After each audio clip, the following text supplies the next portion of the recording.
Viva Voz, com Vera Magalhães.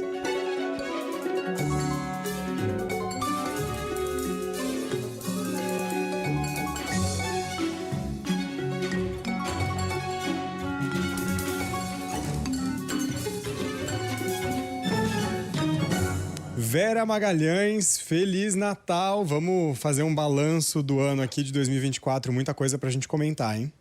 Exatamente, Muniz. Logo, logo o Papai Noel tá aí, então antes dele chegar a gente vai dar uma sobrevoada aí nesse ano e ver como é que foram as coisas, né? Muito bem, tem muita coisa pra gente ver. A ideia é dar um pouco, fazer um olhar aí pro que deu certo e também pro que deu errado na política e na economia, né? Teve um pouco de tudo pra gente analisar, também o cenário externo, o que aponta no cenário externo pra gente. Vamos começar falando sobre o governo Lula, Vera. Foi um ano mais complicado do que o ano de 2023 em alguns aspectos, não foi não? Eu acho que em muitos aspectos, Muniz, embora a economia continue sendo um fator positivo, o crescimento da economia principalmente, o ano foi de muitos percalços para o governo. Eu acho que ele fez a virada ali de 2023 para 2024 com uma sensação de que o jogo estava ganho, de que tinha conseguido muita coisa, de que o Congresso estava no papo e que tinha aprovado o arcabouço fiscal, tinha aprovado a PEC da transição, e isso fez com que houvesse um certo salto alto nessa virada de ano, que foi uma coisa que comprometeu o resto do ano inteiro, sabe? Aquele mau passo que você dá e que vai ter consequências ao longo de muito tempo. E aí foi aquela medida provisória enorme, cheia de coisas que o Haddad mandou para o Congresso já nas 12 badaladas de 2024, tentando, na marra, acabar com a desoneração da folha de pagamento, que em sucessivas votações o Congresso tinha mantido, tentando acabar com o PERSE, que era aquele programa para incentivo ao setor de eventos ali, que tinha sido criado na pandemia, mas tinha se prolongado um pouco mais, e com outras medidas que atacavam a questão da arrecadação, tentavam melhorar a arrecadação. Essa MP foi muito mal recebida, logo de cara ficou evidente que ela não teria vida fácil no Congresso.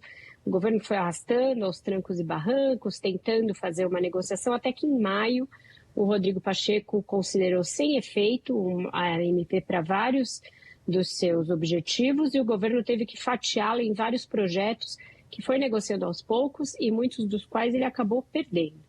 Então, isso acho que comprometeu muito a largada do governo em 2024, fez com que a relação com o Congresso desse uma bela desandada e talvez isso explique as dificuldades pelas quais o Lula passou. Isso aliado ao fato de que as boas notícias da economia não necessariamente chegaram à vida concreta, à vida real das pessoas, fez com que o governo andasse muito de lado. E a avaliação do presidente no final de ano reflete muito isso. Hoje Lula tem quase idênticos percentuais de aprovação e de rejeição. Então, isso reflete muito, claro, a polarização que já existe no Brasil há muito tempo, que existiu na eleição de 2022, que elegeu o próprio Lula, mas que permanece e que as ações do governo não conseguem fazer arrefecer. Então, ao final de 2 anos, portanto, da primeira metade do seu terceiro mandato, o presidente colhe doses idênticas de aprovação e de reprovação. E isso não é bom para quem pleiteia, para quem pensa em pleitear um novo mandato lá na frente. Ele vai precisar dar um gás nessa aprovação para chegar mais competitivo a 2026. E a gente vai ver aqui ao longo da nossa conversa que isso vai depender de vários fatores. Pegando um pouquinho a parte da economia que você falou, né, Vera, a dificuldade do governo de tratar aí da economia real, né, de fazer esses bons índices chegarem na percepção da população, isso é curioso, né, porque a economia seguiu crescendo num ritmo acelerado, ali na casa de 3%, mercado de trabalho aquecido, pobreza e a extrema pobreza foram reduzidas, mas tem desafios, né, não só isso que a gente falou da economia real, mas a inflação que insiste em romper a meta, os juros altos, o que falta para que também esses fatores se estabilizem, hein? Olha, da parte do governo, a tarefa que falta, Muniz, é essa que a gente fala quase todo dia aqui no Viva Voz, que o nosso ouvinte deve estar já de saco cheio de escutar, que é o bendito do equilíbrio fiscal. O governo, ele é aí um indutor de crescimento na medida em que ele promove investimentos, de que ele faz gastos sociais que resultam numa maior capacidade de compra e de poder de renda da população, mas, ao mesmo tempo, todos os agentes econômicos olham para uma conta básica, o quanto ele arrecada e o quanto ele gasta. Quando isso fica muito descalibrado, e tem andado muito descalibrado no Brasil ao longo das últimas décadas, isso resulta num aumento do endividamento do setor público. E o Brasil está chegando aí à casa perigosa dos 78%, quase 80%, da relação dívida-PIB. Então, a nossa dívida equivale a quase 80% do PIB. Isso é muita coisa, e isso acaba gerando a tal incerteza, a tal desconfiança que tem alimentado o noticiário nos últimos tempos. O governo demorou para aceitar o fato de que teria de dar uma resposta mais clara para isso, uma resposta no campo do gasto, da contenção do gasto, porque foi um governo que começou com forte expansionismo do gasto, muito ancorado na promessa do Lula de promover um equilíbrio social e uma redução da desigualdade de renda, o que é justo e o que é pertinente com a plataforma que o elegeu, mas que precisa encontrar algum amparo ali em termos de arrecadação e em termos de você dar essa despesa um horizonte. Ela não pode crescer a perder de vista, porque nenhum governo se sustenta dessa maneira. Então, passou a ser essa desconfiança na capacidade do governo de ajustar o que ele gasta, o que ele arrecada, que fez com que uma boa parte das boas notícias da economia se dissipasse no éter. Então, é como se a gente vivesse uma crise econômica com o país crescendo a 3,5%, o que é um paradoxo enorme, quase pleno emprego. Há muito tempo a gente não tinha uma taxa de desemprego tão baixa no país. Então, é um paradoxo, mas que se explica por isso, porque o governo não está fazendo a sua parte em ajustar as contas públicas. E a inflação estando fora da meta, até porque a economia está muito aquecida, isso faz com que o Banco Central tenha de atuar nos juros para conter essa inflação, e para mostrar que ele está de olho num governo que até agora gasta muito mais do que arrecada. Então, a gente termina com esses dois indicadores aí que causam uma certa preocupação e que evitam que se comemore o bom momento da economia, que é uma inflação querendo romper o teto da meta, a estimativa é que o IPCA fecha esse ano em 4,9%, um câmbio bastante pressionado por todas essas questões e também por um pouco pelo cenário externo, e a Selic, que termina o ano em alta e que pode chegar a 14,5% em 2025, de acordo com as expectativas, porque já estão contratadas altas no início do ano. Então, um cenário aí econômico que deveria ser de comemoração, mas que esses fatores fazem com que haja uma certa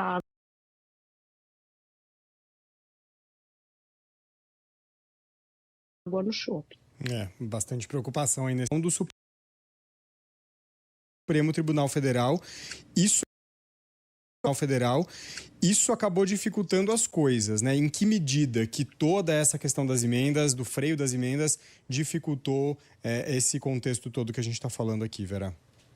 Dificultou enormemente, Muniz, porque o ano começou com um congresso de mau humor, com a insistência do governo naquelas medidas de arrecadação, de aumento de arrecadação que ele já tinha descartado no ano anterior, e isso, para usar um trocadilho ruim, emendou com o problema das emendas, porque em agosto o Dino suspendeu o pagamento das emendas impositivas até que se criassem ali regras de transparência, de rastreabilidade para a sua execução. Então, se já tinha uma paradeira no Congresso, porque o governo e o Legislativo não se entendiam, isso fez com que parasse de vez. Isso e o fato de que a gente entrou em campanha eleitoral nas eleições municipais. Então, se votou muito menos do que em 2023. Se você pensar em 2023, se votou a PEC da transição, depois o arcabouço fiscal, reforma tributária, um batidão de medidas muito importantes, outras medidas ali também do pacote do Haddad, que foram votadas todas rapidamente, e esse ano deu uma empacada por esses dois fatores. E aí entrou esse inconformismo da Câmara e do Senado com o fato do Supremo querer legislar sobre as emendas, no entendimento deles. Enquanto o ministro Flávio Dino, pelo seu lado, e chancelado pelos seus colegas, dizendo que não, que o Supremo estava apenas querendo que se cumprisse a Constituição, que já indica que uma das regras da administração pública é a da transparência, de caráter impessoal, e eles viam ali muitos vieses na aplicação das emendas, acabando com o princípio da impessoalidade e também com esse princípio da transparência que rege a coisa pública. E aí ficou uma batalha ali, uma certa queda de braço, que até o fim do ano continuava tendo reflexo. Então, certamente, esse fator das emendas parlamentares foi um fator de estresse em uma relação que já não vinha boa desde o início do ano. Essa atuação que a gente está falando do STF, Vera, também foi alvo de muita reclamação do Legislativo, né? Que até chegou ali a ensaiar algumas medidas de contenção a essas prerrogativas do Judiciário. Dá para dizer que também, por outro lado, o STF exorbitou, passou do ponto aí em alguma medida? Muita gente entende que sim, Muniz. Eu acho que não dá para a gente negar que há muitos anos a gente tem um judiciário muito proativo. Eles vão dizer que eles são sempre provocados, que eles não agem sem provocação. E é verdade, tem muitas ADINs, que são aquelas ações de inconstitucionalidade, ou ADPFs, que são ações de descumprimento de preceitos fundamentais, que são ajuizadas por entidades, por partidos políticos, por parlamentares, por bancadas, e que levam o Supremo a agir. Mas aí, quando ele é provocado a agir nesses casos, ele notadamente e seguidamente tem ido além do que as ações pedem. E aí ele se põe realmente praticamente a legislar. Nesse caso das emendas, foi previsto todo um ordenamento novo. O Congresso foi lá, votou um projeto em cima daquilo que o Supremo tinha decidido e, não satisfeito, o ministro Flávio Dino fez uma espécie de um aditivo pedindo novos regramentos que não estavam na lei.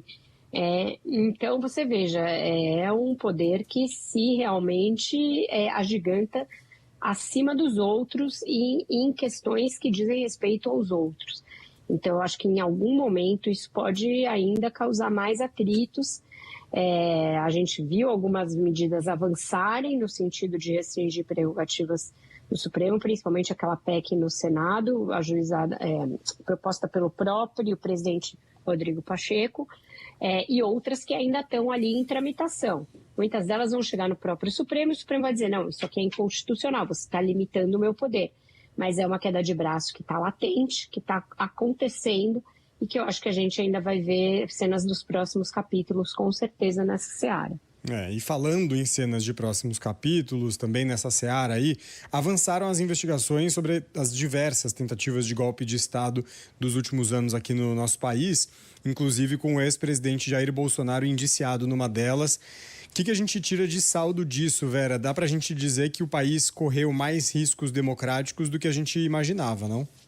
Certamente, Muniz, porque a gente olhava as cenas dantescas do dia 8 de janeiro de 2023 e imaginava que aquilo já era um ápice inimaginável. Mas se a gente pensar que meses antes o presidente da República, ainda no uso das suas atribuições, reuniu ministros dentro do Palácio para praticamente pedir ideias ali do que poderia ser feito, inclusive para a não realização das eleições.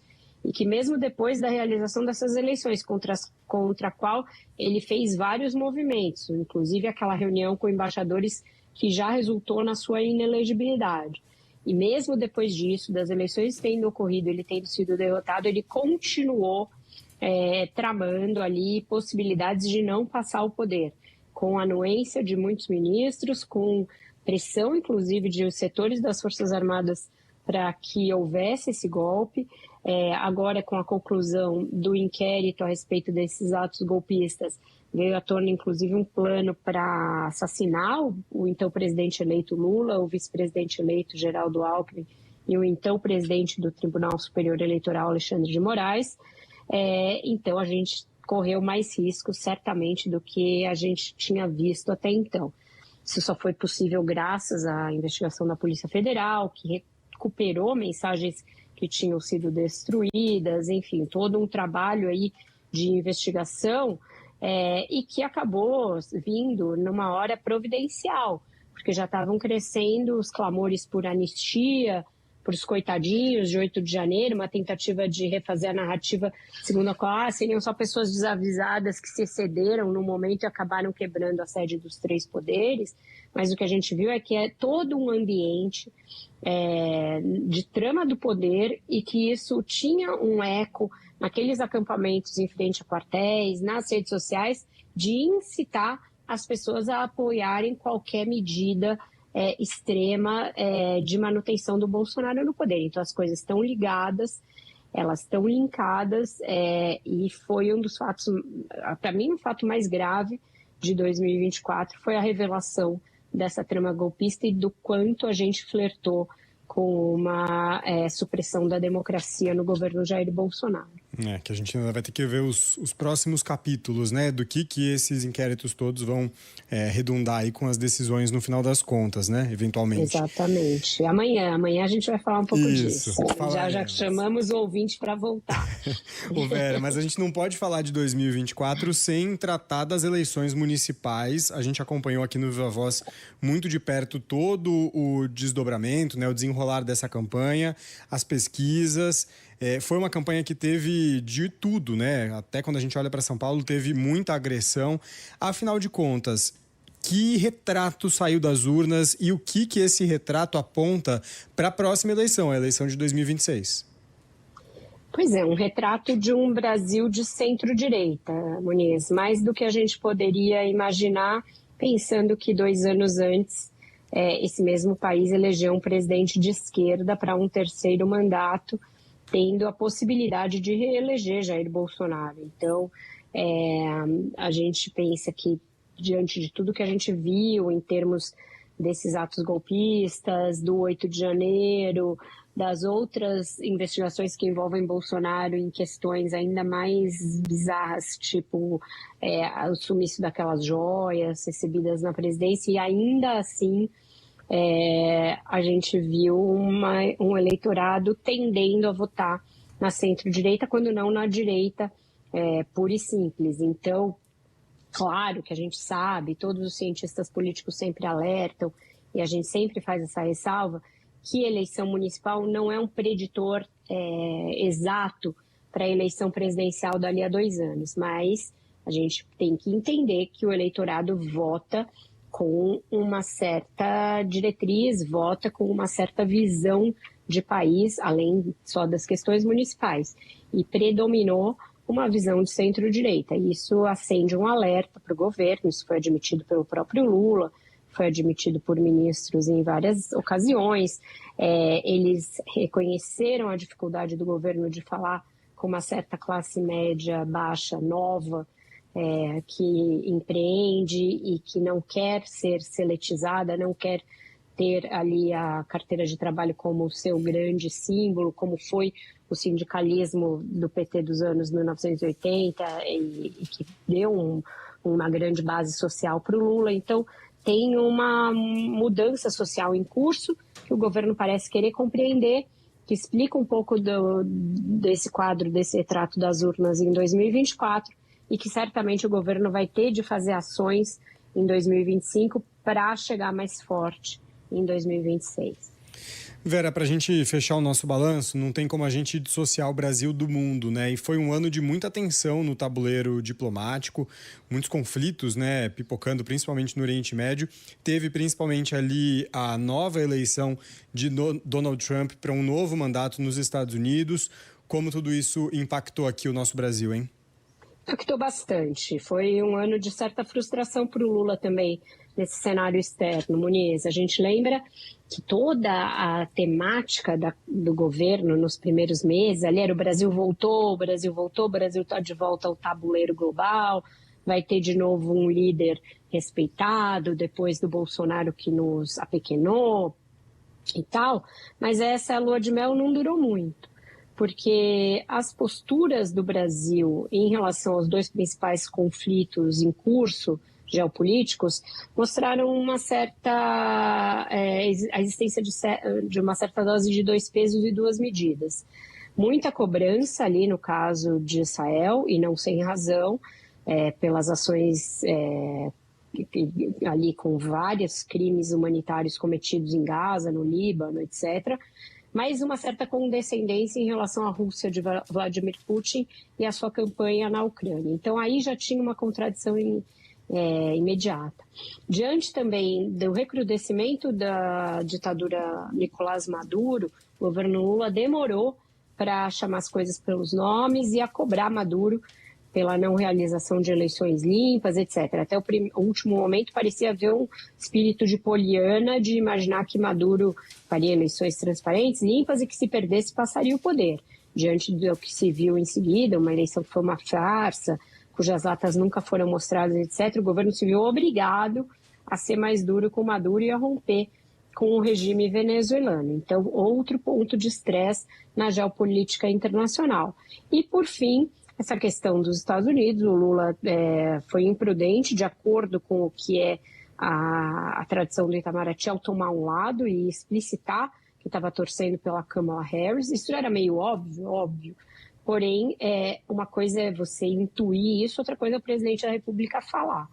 E a gente deverá assistir um certo estresse nessa relação pela proximidade que Donald Trump tem com o bolsonarismo, pelo fato do Elon Musk estar dentro do governo Trump e ter sido um ano também muito marcado pelo esgarçamento da relação desse bilionário e da sua rede social com o judiciário brasileiro, com o governo brasileiro. Então, ecos disso vão estourar em 2025, sem sombra de dúvida. Não será uma relação tão boa a do Brasil com os Estados Unidos sob Donald Trump, quanto a gente poderia esperar que fosse se tivesse vencido a Kamala Harris.